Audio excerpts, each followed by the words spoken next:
她是300年未嫁依然保持童真的少女。摘去发套，她化身为女王深爱的男宠。与苍老枯竭的女王相比，她如鲜花饱满而美丽。女王无法重回曾经拥有过的青春容颜，她却可以用至高无上的权力宣称少年是她的战利品。女王送她一份昂贵的礼物，这是一大片土地和一座建在上面的庄园和数不完的金币。她还被授予了最高级别的骑士勋章。少年和他的继承人会永远享受这一切。然而女王却附加了一个条件 ：Do not fade.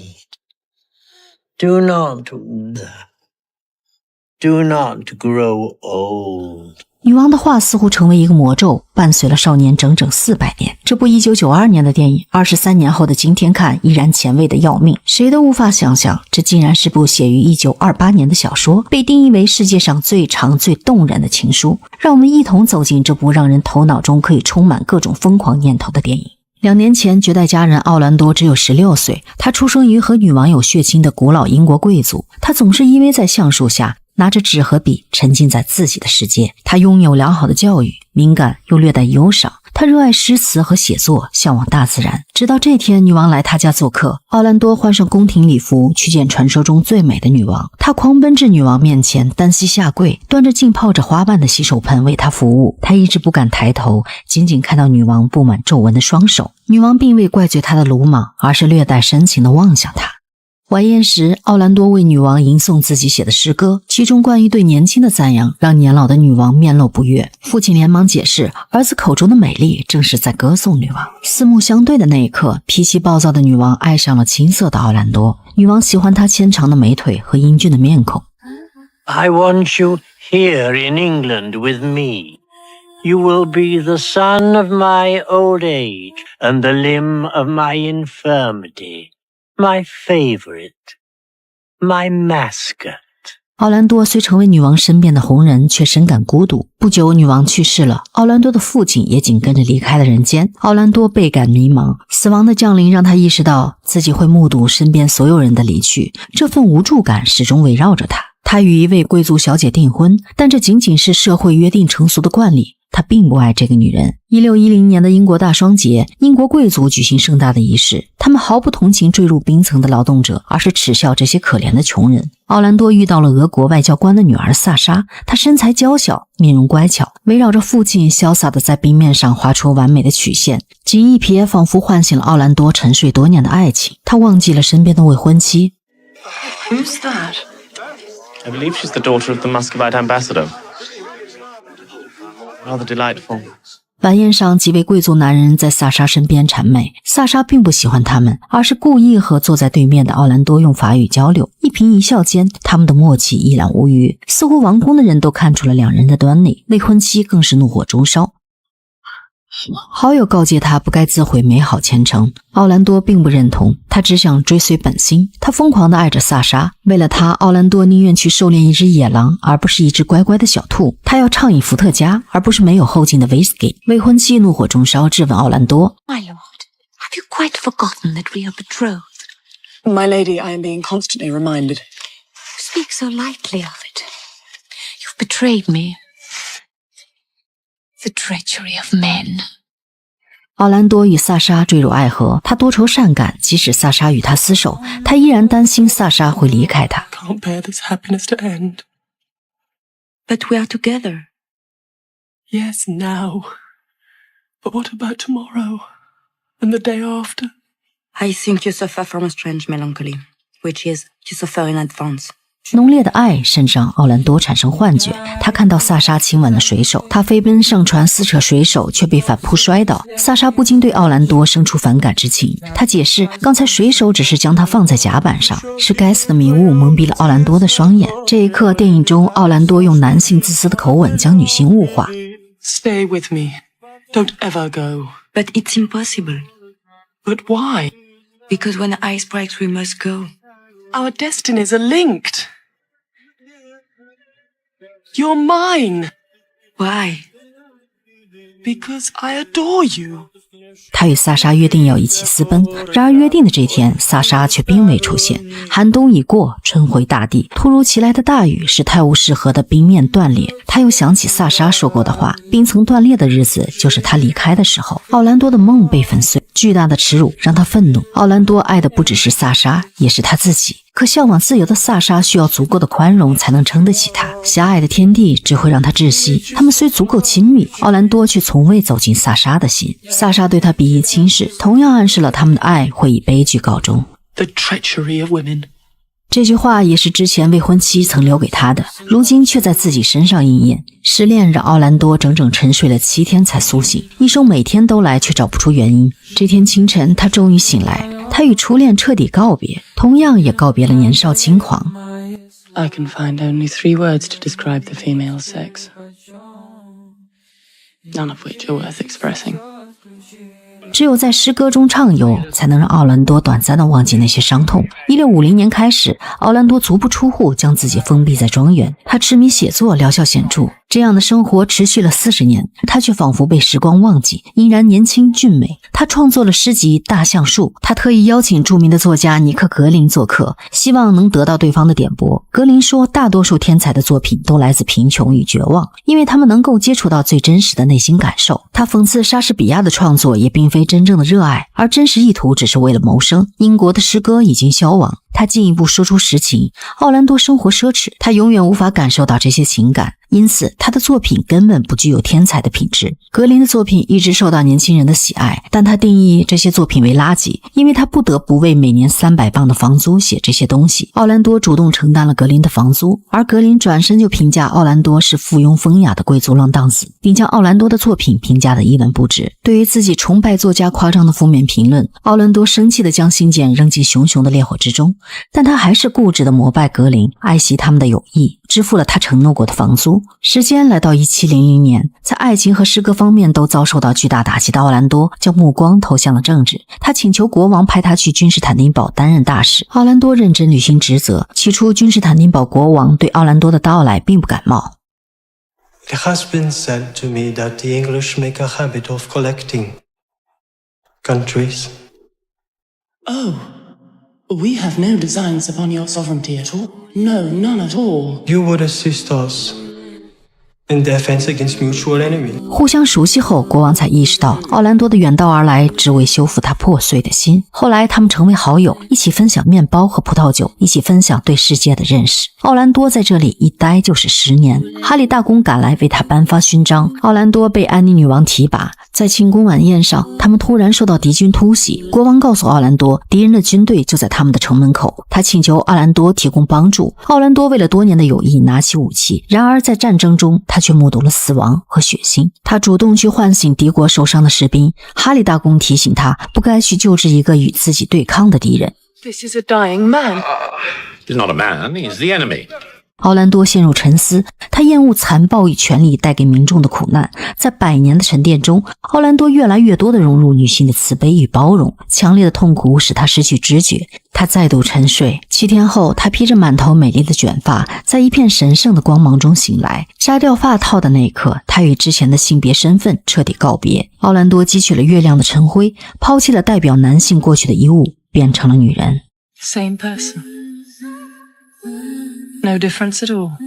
性格变化让奥兰多欣然多了份笃定，他与之前的英俊男子划清界限。奥兰多穿越沙漠回到他的祖国，身份也从奥兰多成为奥兰多夫人。他开始理解那些惩罚和特权。之前有过30年男性经历的人，奥兰多一直理所当然地认为女性要温顺、保持贞洁、有教养、装扮得体。等她成为真正的女人，奥兰多每天都要花上几个小时才能穿上胸衣、衬裙和巨大的裙罩。单单梳洗打扮的时间，就让他对女人产生了无比的敬畏。巨大无比的裙摆虽然美丽，却束缚了女人迈出的每一个步伐。1750年，英国古典主义时期，文化圈沙龙盛行。奥兰多开始沉浸于伦敦的各种文化聚会，尽管管家劝慰他不该一个人前往，但热爱诗歌的奥兰多怎会放弃这样的好机会？奥兰多穿着镶满蝴蝶结的丝缎华服，戴着高耸落云的假发，他的笑容和双颊的胭脂一样粉嫩动人。哈利大公一眼认出了他。女性依旧是被圈养的附属品。那些自命不凡的作家妄自尊大，讨论着女人们如何卑微。此刻奥兰多才恍然大悟，当初自己的样子多么可恶。他终于找到被萨莎玩弄的原因，他赤膊了贵族名流的高谈阔论。 You are poets, each one of you, and speak of your muse in the feminine, And yet you appear to feel neither tenderness nor respect towards wives nor towards females in general. And therefore quite unsuitable a terrain for females who must discover their natures through the guidance of a father or husband. And if she has neither? Then, however charming she may be, dear lady, she is lost. 奥兰多沉默了。那个时代，女性没有继承权，也没有自己的财产，甚至工作都很难找到。似乎唯一的生存方式就是嫁人。奥兰多站在男性立场上，反思之前对女性的偏见和误解。此刻，他对女性遭受时代束缚的痛苦感同身受。灾难接踵而来，一回家他就收到几份诉状。贵族认定奥兰多一直是女性，却假装对女王呈现出男人的面目。他根本无法得到女王承诺的土地和皇室遗产。他们要求追回女王赠予他的房产和礼物。哈利大公向奥兰多求婚，以赋予他体面。I'm offering you my hand. Archduke, that's very kind of you, yes. I cannot accept. But I am England, and you are mine. I see. On what grounds? That I adore you. I'm sorry. 当初他也曾和萨莎说过这样的话，如今性别对调，那些话仿佛成了巨大的讽刺。This is your last chance of respectability. Can't breathe. You will die a spinster, dispossessed and alone. 奥兰多拒绝求婚，却遭到孤独一生的揶揄。他提起巨大的裙摆，一头钻进花园里绿色的迷墙。Spinster. Alone. 巨大的裙摆被狭长细密的植物高墙挤压，一路向前。实际上，奥兰多也说不清自己究竟是男人还是女人。如今，他仿佛一根狂风中的羽毛，男权社会中所有都掌握在男人手中。他想呐喊，却又深感无助。现在，这昂贵的绸缎衣裳已经无法塞下奥兰多向往平等自由的心。影片中紧张的弦乐节奏步步逼近，伴随奥兰多穿越了层层迷宫，冲出迷雾时，已是100年后的维多利亚时代。他身上浪漫华丽的蓬蓬裙也化身为庄重轻便的罗布长袍裙，伴随急促的呼吸，他狠狠摔倒在绿色草地上。时间进入了1850年，奥兰多趴在草地上和一个坠马的男人偶遇。You're hurt, ma'am? I'm dead, sir. Dead. That's serious. Can I help? Will you marry me? 奥兰多爱上了美国冒险家希尔丁，此时正处于英国工业革命时期。希尔丁带着自由、平等、开放的思想感染了奥兰多，他与萨莎的面孔惊人的相似。几百年的轮回，他们身份互换。如今奥兰多成为女人，希尔丁完全不同于英国那些男人。接下来的这番话也让奥兰多更加坚信对希尔丁的爱。Freedom must be taken, freedom must be won. Say if I was a woman, I might choose not to sacrifice my life caring for my children, nor my children's children, nor to drown anonymously in the milk of female kindness, but instead, say, to go abroad. Would I then be A real woman? 之前青涩的少年，如今成为成熟女性，这完全与性别无关，而是属于奥兰多真正的成长。他深刻地意识到，无论男女都必须发挥自身价值，做自己喜欢的事儿。奥兰多也从希尔丁身上第一次体会到真正美好自由的爱情。奥兰多收到了法院判决书，她作为女人无法接受土地庄园，她没等法官宣判完就在上面签字。他用女性身份换取了平等与自由，然而他们的爱并没有留住希尔丁。奥兰多提出想为爱情生个孩子，希尔丁却坚持自己的爱属于全世界，他要继续自己全新的冒险征途。此刻奥兰多并未挽留他，美好的爱情或许就是从对方身上汲取正向阳光的积极能量。身体的物理距离远远无法比拟心灵的高度契合。那天在大雨中，他们做了最后的告别。 Chelmadine, good luck! Orlando! 奥兰多在大雨中接受洗礼，每一滴雨水都承载着生命与成长的力量。他抛下了疲倦与烦扰，彻底融入了这份与大自然共鸣的纯净之中。镜头转换进入2战的炮火，奥兰多怀孕了，她避开枪林弹雨，保护胎中的妇儿。她在战火中重生。镜头来到现代，奥兰多拥有了成功的事业，他是名优秀作家，他将自己的诗集《大橡树》缝缝补补400多年，最终出版发行夺得大奖。奥兰多早已没有当时对格林那般唯唯诺诺、毕恭毕敬。出版商好奇地问：写这部诗集用了多久？奥兰多并未正面回答，而是将视角推给观众。出版商无法得知，这是他耗时近400年的作品。奥兰多骑着摩托车载着女儿来到曾经属于自己的庄园。女儿继承了他的大长腿和美貌，庄园已经成为现代博物馆。他有幸见证了历史的变迁，他依然保持着与生俱来的面貌。庄园的墙面挂着一幅奥兰多的肖像，游客们时不时地为古老又神秘的庄园主拍照。他们无法想象身边的女人正是肖像中的奥兰多。电影结尾，奥兰多回顾自己的400年，少年、公爵、女子、贵妇一一呈现，那是无数个奥兰多，唯独现在的自己缺席游离在外。他身后的橡树，今天已经是几个人伸开双臂才能环抱。他虽在400年中面貌和身材没有多少变化，但他的思想不再接受命运的桎梏，将过往抛在脑后，他获得了重生。从伊丽莎白一世到现代，他将两性的气质融为一身，与内心世界、外部环境达成平衡。看到母亲的泪痕，女儿问起 Why are you sad? I'm not. I'm happy. Look up there. 奥兰多将目光转向头顶唱歌的天使，天使唱着：我来了，我来了，我既非男又非女，你我合二为一，永不分开。我在尘世，我在苍穹，我正在绽放，我正在凋零。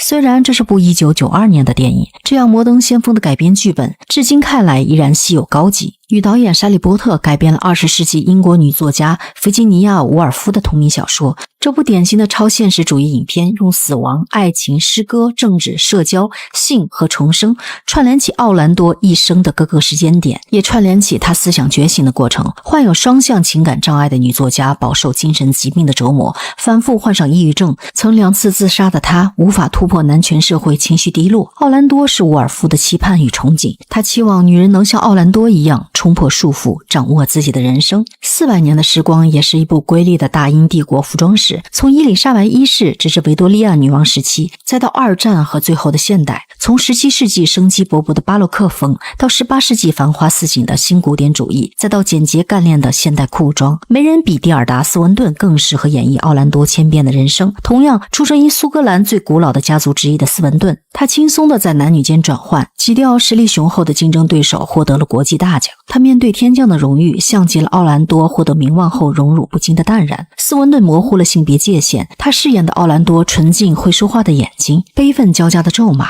还有被人污垢后的委屈无助，纤细敏感乐于幻想的表演，拉近了荧幕与观众之间几百年的距离。那种单纯执着的眼神，拙劣到让人不敢直视。回到电影本身，现代女性已经比那个时代有了大大的改善。我们有足够多自己想做的事儿，可以选择自己的工作，婚姻也不再是女性唯一的出路。最后一段，奥兰多女儿喜欢摄影，幼小的她用眼睛去感受呈现这个世界，这大概也是导演对女性平等多元的投射。他呼吁我们每个人都不该单纯地站在某一立场看待另一个性别，如果不能超越性别的束缚，就无法得到真正的自由。勇敢，不要惧怕孤独，更不要被孤独要挟。400年不老的容颜凝视让我眩晕。才华横溢的女导演萨利波特和疯狂的女作家伍尔夫，还有男女可以随意转换的蒂尔达斯文顿，让我不得不由衷的喜欢这部好电影。专注大女主爱情及传记类题材电影，好片不迷路，带你解读不一样的爱。